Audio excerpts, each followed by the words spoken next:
All right, let's try and explain a p-value. Well, let's first start off with the null hypothesis. It's like a regular hypothesis, right? Where you start off with a question to test as part of your scientific process. But why is it called a null hypothesis? Well, because it implies that there's no causative relationship yet between the two things that you're testing. So, for example, if you're testing the effect of a drug on heart disease patients and you have a testing group and you have a control group, your null hypothesis would be that the drug has no effect.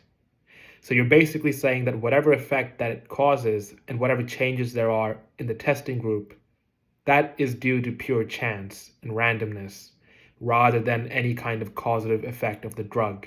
So it's an empty hypothesis. You're saying the drug has no effect. It's a null hypothesis. So that's what you start off with. Now your p-value measures basically the probability of how extreme your observed sample is in relation to this hypothesis, assuming that the hypothesis is true. Let's break that down. Um, so basically, by more extreme, what I mean is that say that you are testing a drug for heart disease and your assumption is that, well, the drug doesn't work. That's your null hypothesis. Basically, the p-value would be testing how extreme your results actually are in the experiment from what you assume. So with the heart disease example, if your testing group had 100% of patients recover and your control group, which did not take the drug, had 0% recovery, then you might be thinking, whoa, 100% of patients got recovered? They recovered from heart disease and 0% in the control group didn't. What kind of disparity is this? It's such an extreme result because we originally assumed that the drug had no effect.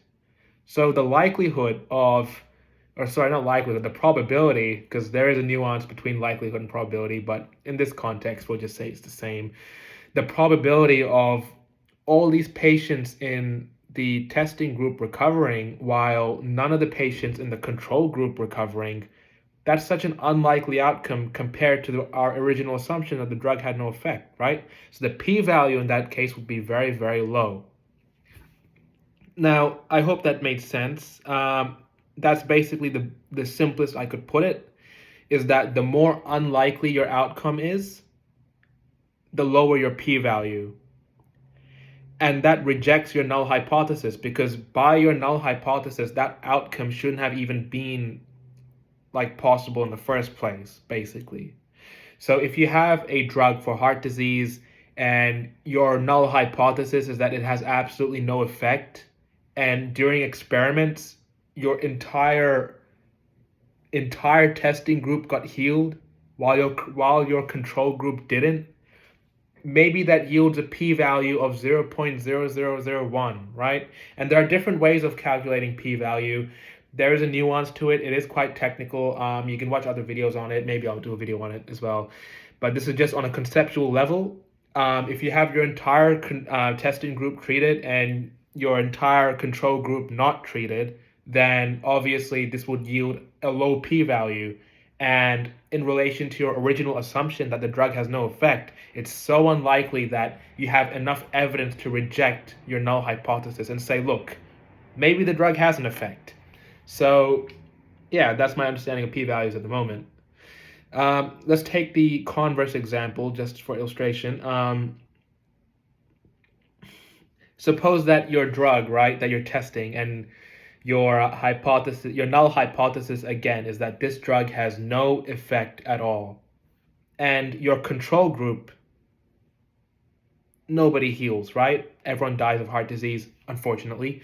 And in your testing group, nobody heals either. They all die of heart disease. Now, this is consistent with your hypothesis. So this is going to yield a relatively high p-value compared to the case where everyone in your testing group recovered and everyone in your control group died, right? One final example that I like is the coin example. Now, this always gets me when I try to explain this one. Suppose that you are flipping a coin, right? And your null hypothesis is basically that the coin is fair, i.e., there's no causative effect of one side of the coin giving a more likely or biased result. So, for example, you're flipping heads and tails. You're basically saying that because the coin is fair, heads shouldn't be more prominent than tails. It should be 50-50. That's a null hypothesis in the sense that any variation, for example, getting 51 heads out of 100 or 60 heads out of 100, you're saying that's random. There's nothing that's part of the coin that's causing that, right? So our null hypothesis is that when you're flipping this coin, it's a fair coin, and that out of 100 flips, you should be getting 50 heads, right? So what happens if you get 56 heads? Now, you can set this as a binomial distribution because it's essentially a set of successive Bernoulli trials.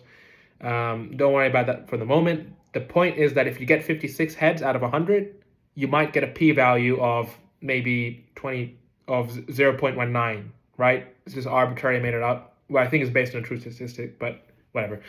It's arbitrary, right? So 0.19, suppose, okay? Now you might be thinking, okay, 0.19, what does that mean? Well, that just means that they're based on our null hypothesis. If we assume that to be true, that there is no bias in the coin, then the chances of getting 56 heads out of 100, that's got a 20% likelihood of occurring. So if you repeat this trial maybe 100 times, then in 20 of those occasions, you'd get the situation where you flip 56 heads, okay? Now 0.19 for a p-value, conventionally speaking, is kind of high, which means that we don't have to reject the null hypothesis, right? Now, what if we get 60 heads out of 100? It's a bit more suspicious, right? Because you're expecting 50. Because our assumption, our null hypothesis, is that the coin is fair. So why are we getting 60 heads? Well, again, the likelihood of that being due to random chance becomes a bit lower. Okay, so we get 60 heads, and we calculate the p-value, and we get maybe 0.03. I think that was a number from that video I watched. I'll link everything below. 0.03. So that's about 3%, right? So in 3% of outcomes, we'd get a situation where we get 60 heads. Now, you might be thinking, this is a bit more unlikely now. It's a bit more suspicious, right? But not yet. 3% is still kind of likely, all right? It's a bit less than 5%, which is a convention for rejecting the null hypothesis, but, I can live with that. Now, what if you flip this coin 100 times and you're assuming it's fair and you get 90 heads, right? 90. If you get 90 heads, then that's going to yield a p-value of almost 0. It is so statistically unlikely that you have enough evidence to reject your null hypothesis and go, hey, maybe this coin is actually biased. There's no way that by chance or by random events, this coin is landing 90 heads, because the statistical likelihood is just not that feasible. So yeah, you end up getting a really small p-value, and that allows you to reject the null hypothesis. And you can assume now that there is a causative relationship between the thing you are testing and the result that you're trying to get. So yeah, that's my understanding of p-values for the moment. It is still pretty crude and rudimentary. I'm just trying to break it down and dumb it down as much as I can. As a summary, smaller p-values allow you to reject your null hypothesis based on some arbitrary threshold. You could set the p-value at 0.05, right? So yeah, if you get a low p-value, it's just of such statistical unlikelihood that there has to be some kind of causative relationship. It cannot be chance anymore. So you have to reject your null hypothesis and maybe favor some alternative hypothesis that you set, okay? Yeah, I hope that was understandable, and enjoy.